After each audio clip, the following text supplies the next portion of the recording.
Ай мен күн. Өткен заманда біреудің Айсұлу мен Күнсұлу деген екі қызы болыпты. Екеуі де теңдесі жоқ сұлу екен. Бірінен бірі асқан сұлумын деп, бірімен бірі үнемі ұрсып, жиі жанжалдасып қалады екен. Бір күні Күнсұлу іс тігіп отырған Айсұлуға тиісіп, сенен мен сұлумын дейді.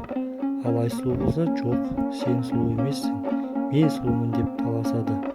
Ақыр аяғында бұл талас үлкен шатаққа айналады. Ыза қысып әбден ашуланған Күнсұлу өзіне қарсы келіп отырған Айсұлудың бетін тырнап алады. Күнсұлу тырнағының дағы Айсұлудың бетіне өшпестей болып тиеді. Міне содан бері Айсұлу жұрттан ұялып тек түнде ғана тысқа шығады екен. Ал бейбастақпен қатты ұятқа батқан Күнсұлу түн қараңғылығында боғып жатады екен.